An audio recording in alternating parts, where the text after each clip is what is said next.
This is the planet where we landed. Habitat 7. It wasn't even close to livable. That's been true of every world we've found. Ryder, we were discussing your next expedition. I thought I didn't measure up as Pathfinder. Director Addison keeps her own counsel. I keep mine. And when you disagree?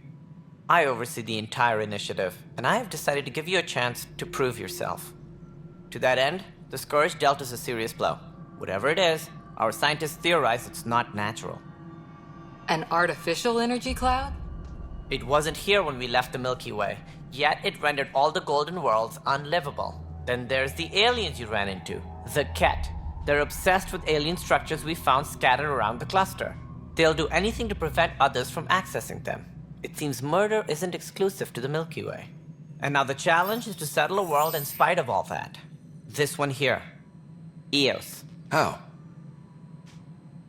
You need to increase the viability of the planet so we can establish an outpost. Then we can bring more colonists out of stasis. The more colonists we have, the more resources we can gather to support the Nexus. Everything depends on it. There are 6 worlds we hope to settle. Okay, but you said every planet you found is unlivable. So, how do I... A good Pathfinder would relish the challenge of solving it. Right. I think I should go check on things. And if I fail, I guess it's no sweat off your back, right? You'll just look for another Pathfinder? Placing bets on people is part of my job. Some of them pay off. Others... Just point me to my ship and I'll be out of here. They're prepping it now in the docking bay. The coordinates for Eos will be in the computer. And when you have a moment, we should discuss the missing arcs. I was wondering about that. Something wrong? Ryder, please see me and Sam Node on the Hyperion. Your implant needs attention, and we need to discuss a confidential matter. No, I'm fine. Ryder, you have my condolences for your father. I appreciate it. I didn't know him very well, although I understand he played a key role in planning the initiative. I'm sure he'd be concerned that we still have several arcs missing. They're as much a part of the initiative as the human arc. We'll find them. We have to. Tens of thousands of colonists are unaccounted for. It paints the initiative in an unflattering light. Did you have some other business? Any more information you can give me on the missing arcs? No, and that is the distressing part. The Asari, Turian, and Solarian arcs are completely unaccounted for. If they had the same problems with the Scourge that we did, I fear the worst. Should you find any clues, please investigate. Without the other arcs, the promise of the initiative can never be fulfilled. Are there any other arcs we should expect? We had hoped Quarians would be part of the first wave, but before departure in 2185, we got word they had technical problems with their ship. It seems they're also bringing along Drell, Hanar, and other species as well. Managing all of their biological needs caused complications. We won't see them for some time to come. It sounds like the Nexus has had a rough time of it. Publicly, I would say we're more than up for the challenge. Privately, I can tell you, it's been a disaster. The Scourge killed hundreds, many of them our senior leadership. Even the founder of the initiative, Gian Garrus, is dead. We came across alien technology on Habitat 7. It seemed to affect the weather. Your people know anything about that? There have been reports. Failed scouting missions have mentioned advanced structures of unknown design. Whatever they are, they defy explanation. But with our resources stretched so tight, no one has had a chance to study them. And what if the answer was bad for morale? Suppose these things turn people into food. All we know is the Ket are interested in them. I'd rather not stir things up. What more can you tell me about the initiative? It represents the greatest migration ever attempted. No one had ventured beyond the Milky Way before. We've all left home in search of freedom, fortune, perhaps a new beginning. We are the bravest souls each species has to offer. I hope the Nexus will serve as the seat of government for us all. What do you know about the early days of the initiative? As most everyone knows, Gian Garrison's vision made it happen. She was an entrepreneur on Earth. Wealthy. Young for a human. Garrus had the idea for the initiative in the early 2170s, I believe.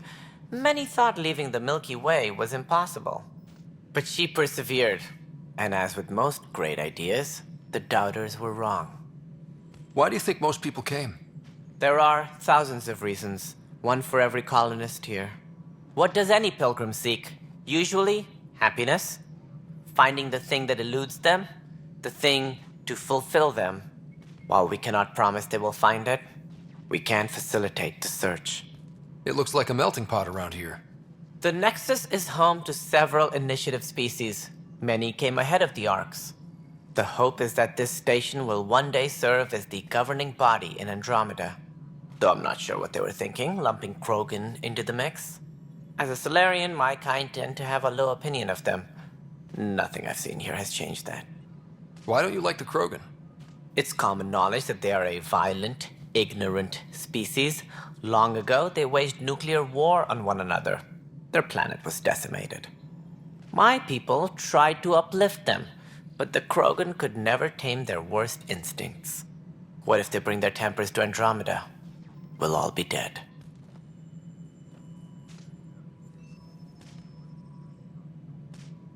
It sounds like the Nexus has had a rough time of it. Publicly, even the founder of the initiative, Jean Garson, is dead. How did Jean Garson die? With the rest of the leadership, when the Nexus hit the Scourge, a large wing of stasis pods was destroyed. They were killed instantly. These people traveled 600 years and died before they even woke up. Jean Garson never glimpsed Helios. She never saw her vision realized. Cantor's mentioned something about hitting the Scourge. How did it play out? Criminal elements took advantage of the emergency and preyed on people's fears. An uprising followed. We had no choice but to turn to the Krogan to deal with them. They crushed the mutiny and the criminals were banished. Exiles, we call them. I doubt we've heard the last of them. They're led by an outlaw, Sloane Kelly. She used to be one of ours. Who is this Sloane Kelly?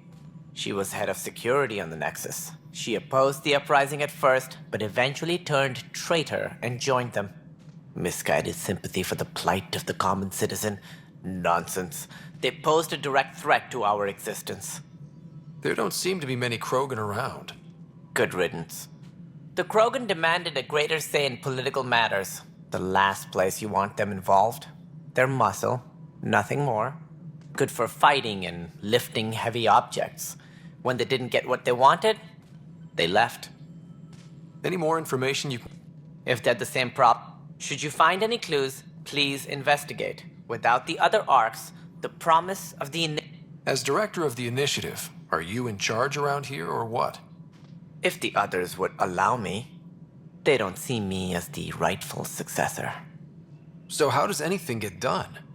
In theory, Kesh handles the Nexus's physical operations, Kandros runs the militia, and Addison manages colonial affairs. I oversee all of it. In practice, we argue, debate, and yell at each other until a decision is made. If we're lucky. It is maddening. What's their problem with you? I am not Jean Garson.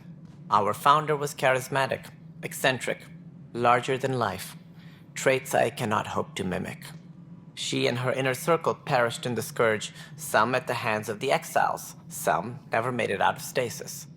I was deputy assistant for revenue management. Then all 7 leaders above me died. I was next in line for the role. So, you're an accountant? Don't let that fool you. We are all capable of more than we know. When I was young, I was fascinated by the idea of exploring space.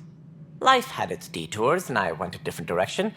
Then I heard about the initiative, and saw my chance to try the path not taken. While I may not be setting foot on new worlds, my authority can ensure that you do. Right. Sorry.